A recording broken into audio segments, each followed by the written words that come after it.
Hi class, this is Russ. So in the previous video on our work with graphical user interfaces, we developed actions for the deposit and withdraw buttons, and we developed a technique for displaying the balance information in a text balance box, and we developed an interface for prompting the user for the money amount to either withdraw or deposit. And so one of the things that we didn't do was if the account balance falls below zero, you have to uh, assess a fee, right? An overdraft fee.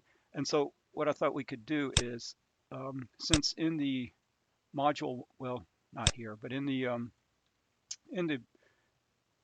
checking account class, the overdraft fee was set as private. Okay, so we would like to pull this from the actual class and use that. So one thing is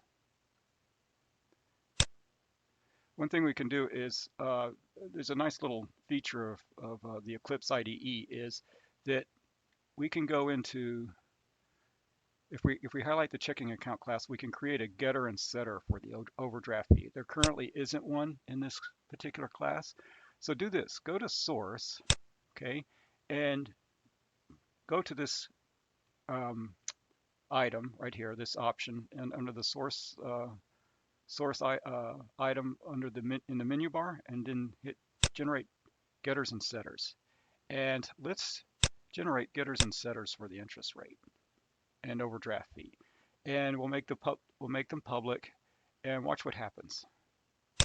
Okay, so what is inserted into our class now is a method to set the interest rate, a method to get the interest rate. Oh, but that's already been done, so I didn't really need to do that, so we can take that out. But there should be a method, yeah, to get the overdraft fee and to set the overdraft fee. Okay, so these two auto-generated methods. And it also included some modest comments that you'll have to go back and fix at some point. Uh, okay, so what I'll do is I'll reorder these so that they can be placed before the set interest rate and get interest rate. Let's put them let's put them right here. All right, so we have a set interest rate, get overdraft fee, set overdraft fee. So now we can pull that and use that in our graphical user interface. So let's go back to um, our balance calculations, and let's see here. All right, that is the withdraw action, right? The action associated with the withdraw event. So that would be the button withdraw right here. And so when we withdraw the amount, the withdraw, let's see, here's the method that withdraws. And so we should do something like if, um, well, let's see, does the withdraw method return anything? Let's check. Let's check the checking account. Does it return a double? I can't remember. Where's the withdraw? Process. Oh, it's in the superclass bank account. Get balance. Well, actually, we don't need to know that because we have a get balance method. So let's go back. Sorry, I'm trying to figure out a nice way of handling this. So um, we could say if the checking account dot get balance, okay, is less than double zero, okay, then what we could do is we could say CA,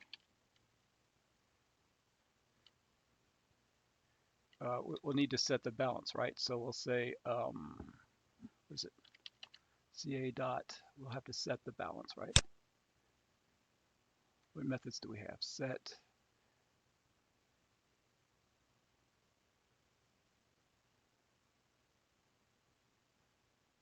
so what method is it that holds the balance? Oh, CA dot, is there a set balance method? Get balance, There's no set account. Which method does the set balance? CA dot deposit, CA dot. Oh, okay. Well, I see. What we can do is we could say we could CA. So if the balance is less than 0, we will have to withdraw the CA dot withdraw what? Double, right? CA dot get overdraft fee, right? So we get the overdraft fee, cast it to a double, and then we withdraw that from the account as well. So we have to do that. All right, and so that'll deduct the $30. So we withdraw the overdraft fee amount if the balance is less than 0, and then we'll do that. Now, let's see if that works. So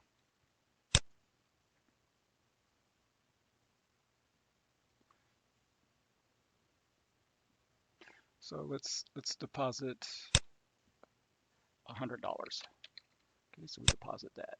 Now let's withdraw $100.01. Okay. Okay, yeah, and so it deducted the $30. Good. Now, one thing that might be of interest is if the account balance is less than 0, we change the background color of the account balance box to red. Okay, so let's see if we can do that. So we can say if CA dot get balance is less than 0. Okay, it's less than $0.00. Okay, then what we can do is we can go text balance dot what set. Is there a method set background? And we could say color dot red.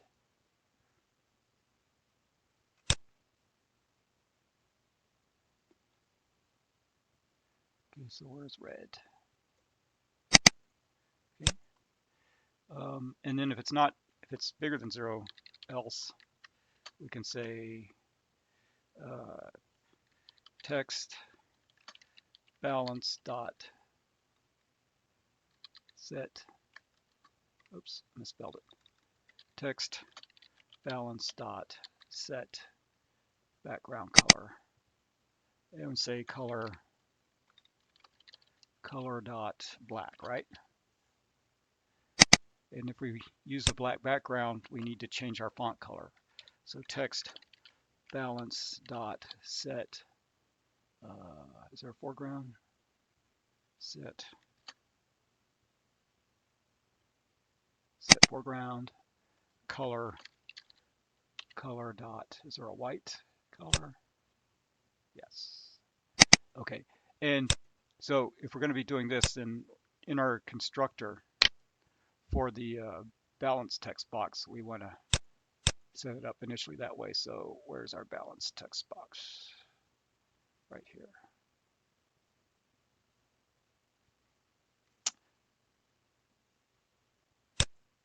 So let's do that. Okay. So you're either in the black or you're in the red. Okay. Okay, so let's see here. Let's see what this looks like.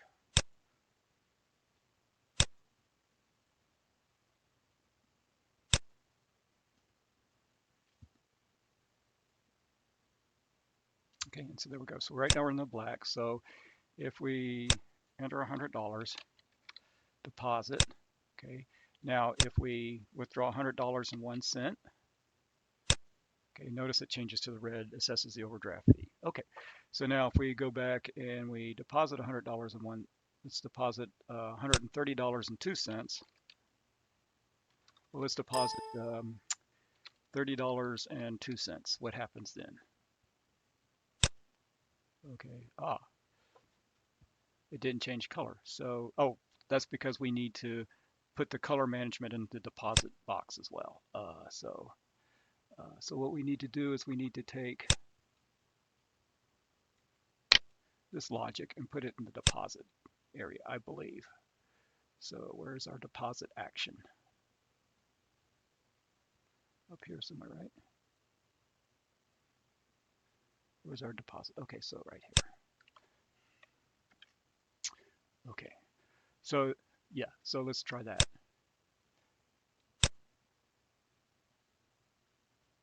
So let's deposit $100. Okay, and let's withdraw $100.01. Okay, now let's add $30, deposit $30.02. See what happens. Okay, yeah, so now we're back in the black. And let's withdraw, and then we go into the red, deposit, deposit, in the black. Okay, good. All right, so this is how we use our graphical user interface capability. So now, what happens if I put in bogus data for the amount? So suppose I put in dog for the amount to deposit. And of course, what's going to happen? So if I hit on the deposit button, wow, look at this. You get a whole bunch of Eclipse freaks out, right? And just starts throwing error messages. So in the next video, I'll show you how to avoid your program in essence crashing like this. So, okay, so that's it for this particular example.